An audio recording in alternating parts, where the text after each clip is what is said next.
Hello out there, and welcome to Answers for Today. I'm Bill Wynn. We're here in Studio G once again with Pastor Terry Reynolds and my friend Glenn Simmons. And we're actually talking about a topic, really, that's very important to God. And actually, one of the key attributes of His Word is the fact that it speaks the truth.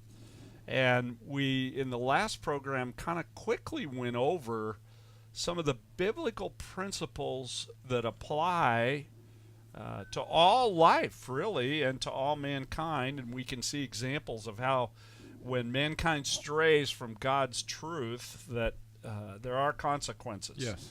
And we also see that in today's current events, and specifically what's going on in America with all the division and heckling back and forth, and multiple candidates for every office that say things about one another that make it just aren't dignified, and they aren't true in most cases. And so what we did is we kind of went back to some of Glenn's business history and looked at when you're in a crisis, how do you correct things, and how can you determine what the root cause is? And I think after many years of kind of thinking about this and looking at society and working in business and computer, big networks and that kind of thing, you got to the place where there has to be a root cause that's creating almost like a ripple effect in society, that if you could go reach in and correct that one thing, many other things would self-correct or auto-correct, and right? When a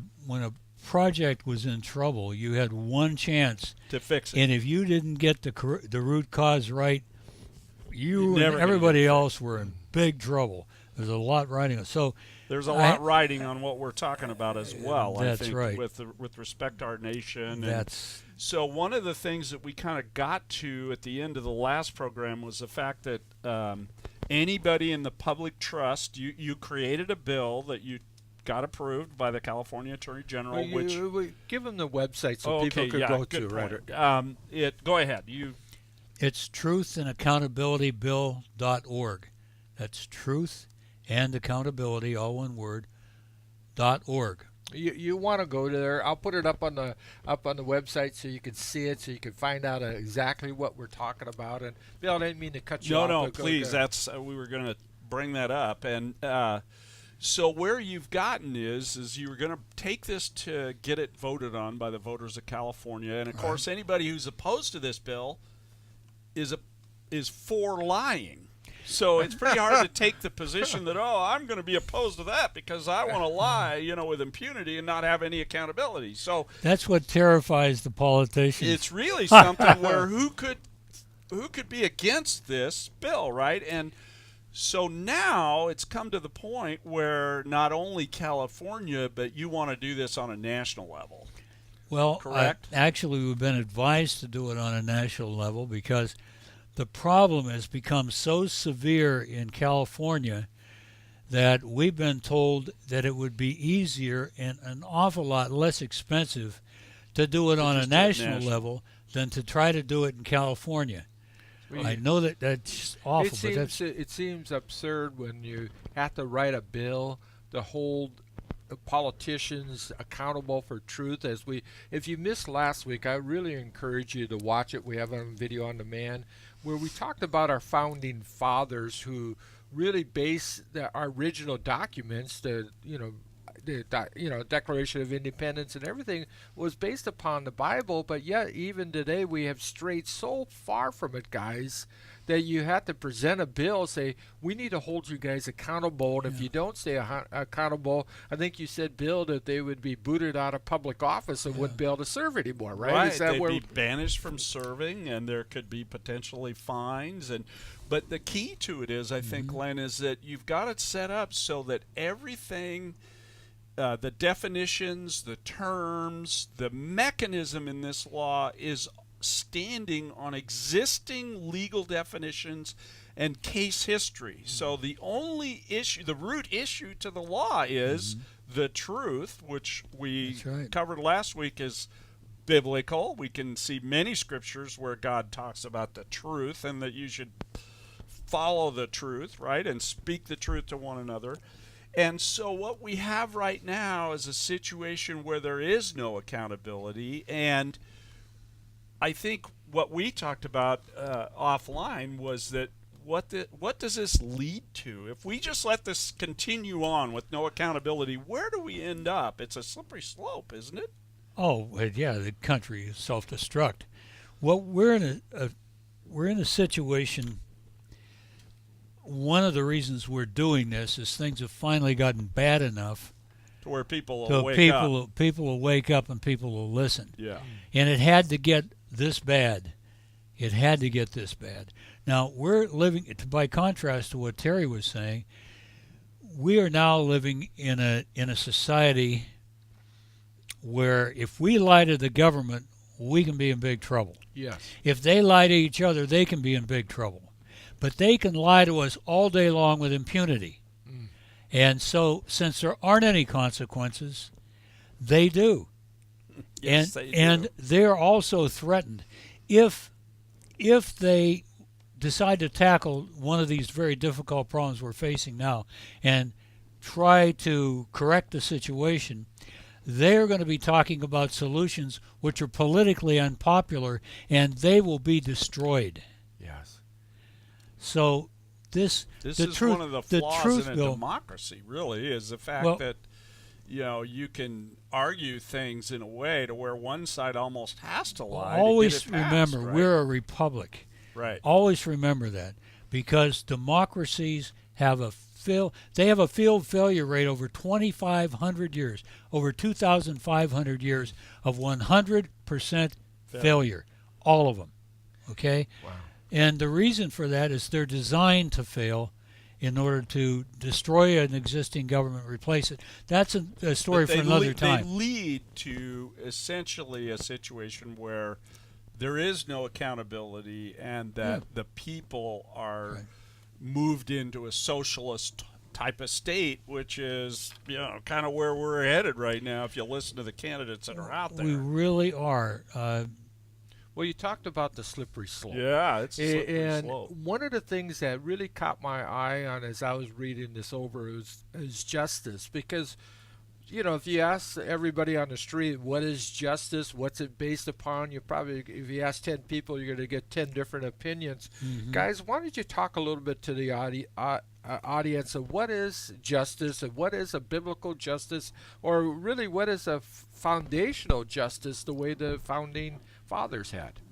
Either one of you guys jump in. Okay. I'll Go take ahead. it. Okay.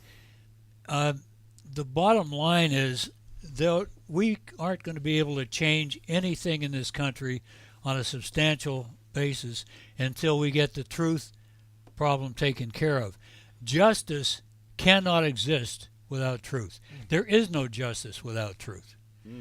That's how important it is. And this all stems, again, founding fathers, equal treatment under the law that was the American dream. Equal treatment under the law is based right out of Leviticus and right out of James, for example, Old Testament, New Testament, and it's very simple. Love your neighbor as yourself. Now, that simple law precludes any partiality. It forbids it. No matter how wealthy you are, no matter how poor you are, equal treatment under the law means equal treatment, okay? And without equal treatment, there is no justice, Right. okay? So that's And when you have no justice, it leads to a situation where one side feels the injustice. that's right. And eventually leads to a situation where you have no peace, right? Because they're so upset about the injustice that's happened to them It that is the right. peace goes away, and you can go down a really bad slippery slope there. It is the one indispensable, absolutely indispensable foundation of the U.S. justice system. Wow. The thing is that I look at this as so interesting how it's so close biblically. It really speaks about God itself. And I'm just going to read over some of these notes that guys gave me. They said, without truth, there's no justice. Without justice, there's no liberty. Without liberty, there's no freedom. Without freedom, there is tyranny. You know, the truth is, without truth, and Jesus certainly is declared as truth, God is truth, there's no justice. And without justice, there's no liberty. Without Jesus, there's no liberty. That's the beauty of what we're saying, is that this whole thing was a biblical foundation to set a man free, to live a life, amongst each other, in fairness. With liberty. And justice for all, right? And that's not what Jesus taught that one says. law, love your neighbor as yourself, love God with all your soul, all your might, and all your heart, and love your neighbor as yourself.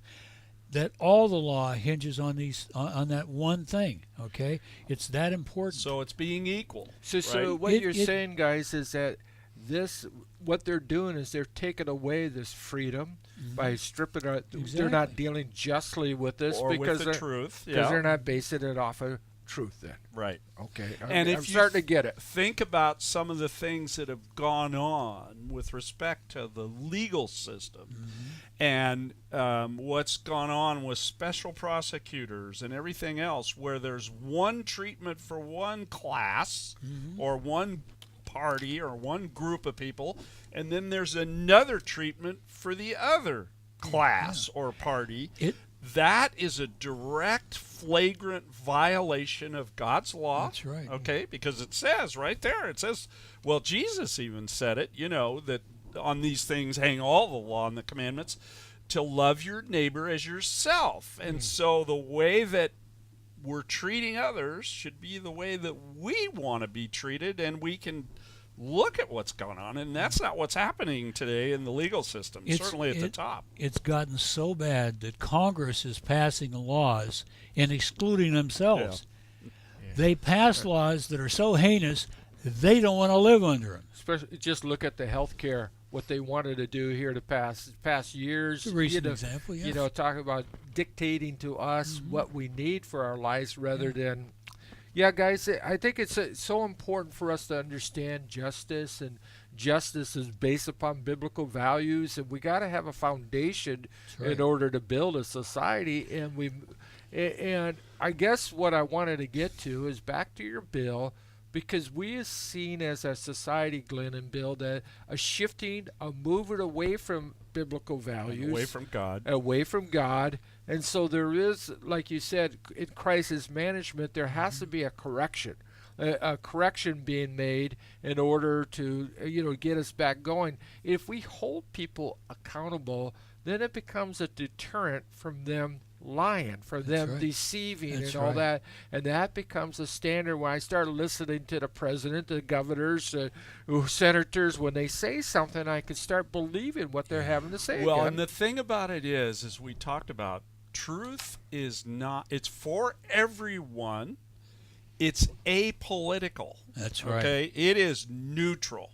The truth is the truth, and it doesn't change. And that's another reason why, Glenn, when they did this initial law, they included the media, because you've got to identify, when you're reporting things, you have to identify whether you're reporting a fact of actually what happened or an opinion of maybe what happened in your eyes, okay? And so we have this sort of dark fog that's over everything right now, that's created by all this lying that's going on. And if you look at the linkages that you just talked about how truth is the beginning one, if you think about it, I mean, we talk all the time about the truth and the veracity and the reliability of the Bible.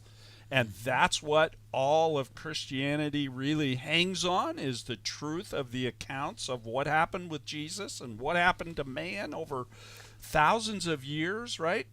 Well, it's exactly the same thing that's going on in our culture, is that we're missing that foundational truth on which everything else is built. we're living in a society that I like to liken it all. If you go all the way back to the book of Judges, one of the things that you see, a common theme that was going on, was said that every man was doing what was right in their own eyes. Yep. There wasn't any truth basis of what they were living their society by. And so what you're saying in this bill is you're trying to bring people back to the truth. Like you said, there isn't many truths. There's only one truth that we need to, and it based upon loving God and loving your neighbor and what we've been talking about, Glenn. In any disagreement, there's only one truth. Yes. There could be no truth, but there can't be more than one truth. That's the thing. And every step away from equal treatment,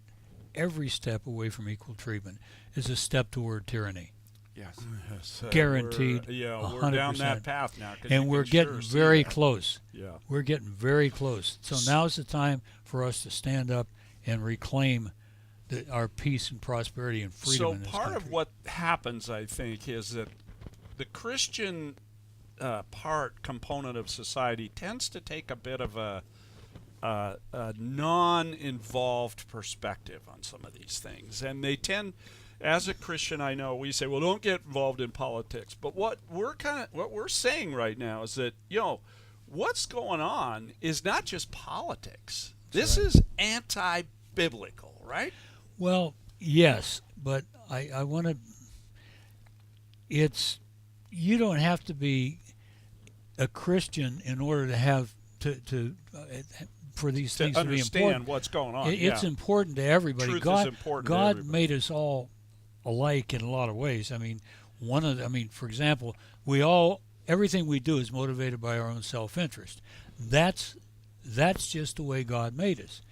Truth is important to every human being. You go up the Amazon River and find an Indian tribe that's never seen anybody from the outside, and I guarantee you that truth is going to be valued in that tribe. That it's little just society. it's just part of human nature, But justice, there's just absolutely it's hard to find these days, isn't it? But the ministry of propaganda is what the Nazis called it, and the fascists in Italy Communists. had the same thing. That's what our media is becoming. The ministry of propaganda is what the government uses to form and shape public opinion. To change Not our with- thinking. Yeah, and to change our thinking based on lies. If you tell a lie long enough, the perception takes over. Yep. That kind of thing. And there are so many things that people have been taught that aren't true. Go ahead. That's where this root cause The thing truth is so is the important, key. because once that happens, then the autocorrect is going to expose all these things. And you should see the look on people's faces when they discover they've been lied to, when they discover they've been it's misled. terrible. They've been suffering all this time, You and they can't didn't trust have them to again. be. Well, I think that's one reason why we have the current president, is because the prior president did some things, like he said, if you like your doctor, you can keep your doctor, and that would clearly be a misrepresentation of a material fact, and he never should have said it. Okay. Well- The point, and I'm not picking on one side or the other. I think No. both sides have had their share of misrepresentations. But part of what we want to see happen, though, is when you think about it, when America was first founded and we had 13 colonies and we had really many different religious groups. We had Maryland for the Catholics, and we had Boston for the, for some of the Irish and some of the Protestants that were up Some there. of them actually set up their own state religions. yeah. Didn't last for very long, Yeah. but they did. But yet, what happened is, because they had their foundation built on the truth or the right. Bible, Right. they existed in harmony. Is that sort of where what one of the steps are that could happen if, in fact, we could get something like this to happen as a groundswell in America? Well, harmony, definitely. I mean, that's And how do you have harmony? a common value system. You have to have a common value system. If people don't live under the same value system, Yes. they're all over the boards. There cannot be harmony. Now, that harmony is not a particular religion, but it's taught. These are all out of the Bible, that's what we're talking about here with God's royal law of love. Equal treatment is foundational to justice, and without justice, There's you no can't. harmony. That's for sure. There's no Yeah. peace. There's no there. It destroys everything. So that's why the Truth Initiative is so pivotal to this. Understanding how it affects justice, understanding how it affects harmony, the harmony in society, the grueling, grinding things that we go through every day. If you listen to the news and you listen to all this conflict going on, when the lawyers were out writing this law, I was out talking to people about what they thought about it and things like that, and I started developing scenarios. What do you think about the border situation, this situation, that situation? And when I gave people the same information, regardless of where they were on the political spectrum, they all came up with almost the same solutions. The minute you start to spin that information, Right. you instantly start to create a precipice between them. But if you give them the same, now the truth is not 10 different information. The truth, if you give them the truth and they all have the same information, which is true, then we are not as divided as people think. All this turmoil, all this pain, all this suffering that's going on because of the spinning and the lying and the propaganda is creating this, and they're doing it for one reason and one reason only, to divide and rule. Yeah, and it changes. Like you have down here, our work ethic, our beliefs, and our value system is that common value that we need to have within our society, guys. And one of the things that I want to get to, and I was wondering, how did we get here, Bill? How we move from our foundations that stood over 150 years? You mentioned what we saw in Kings. Is there a downward spiral that you're saying where we got to? Well, and I think if you kind of reverse engineer where we are and you say, okay, look at where we are. Well, what we have is a very fragmented society. We have a society now that has millions of special interest groups.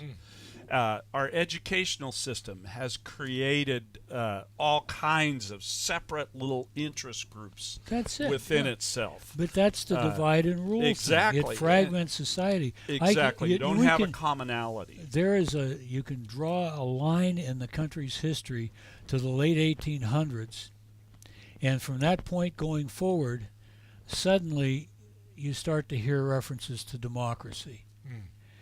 Democracy, up until that point, had been, every school child in this country had been taught that democracy is the poison pill that kills republics. Because democracy, what is democracy really?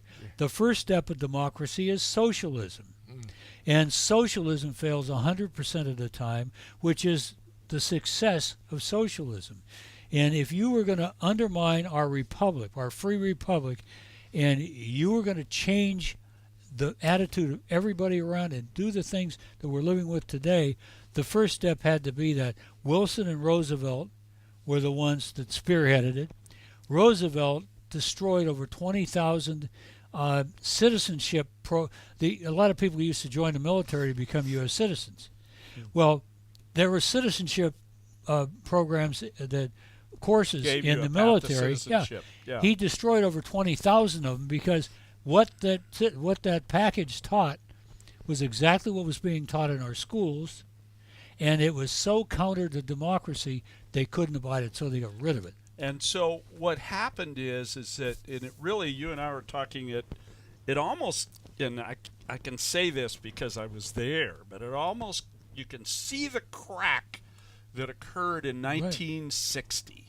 In the 60s was when that point where the churches kind of pulled away. 1963. But there was a lot of groundwork up to 1963. No, but the real crack showed up. I mean, right in that decade where the churches pulled back. You now had the media running wild in the movie theaters and Yes. things that were being That's done on right. the radio and TV that had never been done before, and now those would look tame compared to what goes on. Counterculture, they called it. You know, and yeah. so you have a situation where everything has been fragmented so that the voting elite, or the political elite, can identify these little fragments and nurture them somehow with what it is that they want, whether it be some Yeah. right or some privilege over everybody else, and then they can gather up enough of those guys to get elected. And then you have the beginning of the end of what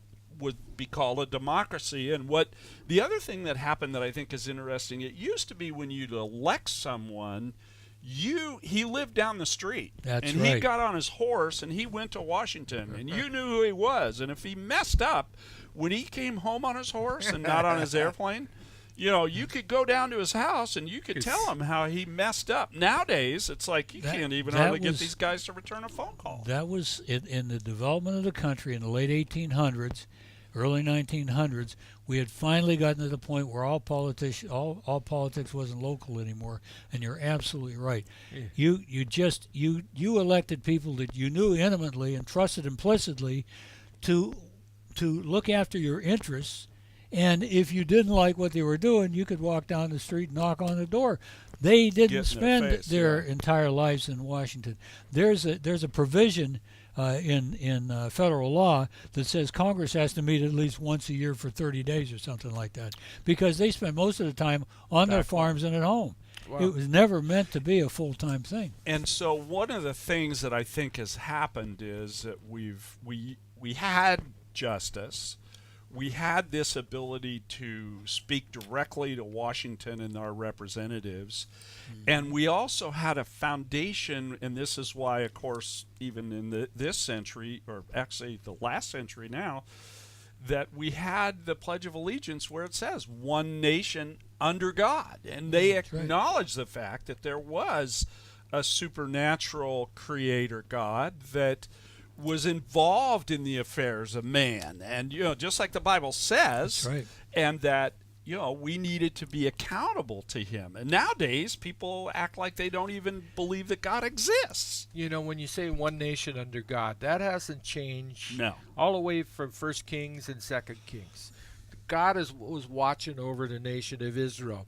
As they looked to him, he blessed them. As they chose not to follow him, ultimately they led to their captivity and the complete destruction of the nation. And as we saw, Zedekiah was hauled off over to Babylon. Today we have that same place where we're still under God. God sees what's happening in our nation, and he wants to see if we're going to do things. Are we going to return back to him? Are we going to return back to be truthful, biblical-based people, society? Again, I would encourage you, Bill, or Glenn, tell me the name of the website again, because we're about out of time. Okay, it's truthandaccountabilitybill.org. So I would highly encourage you to go over there, read the information. I'm sure there's a contact email if you have questions where you can get a hold of Glenn. And so until next week, may God richly bless you. Information about this broadcast, or if you have any questions, feel free to mail us at Agape Chapel OC, P.O. Box 4023, Huntington Beach, California, 92647. Or you can email us at aft@agapechapelOC.org. Or visit our website at agapechapelOC.org. Until next time,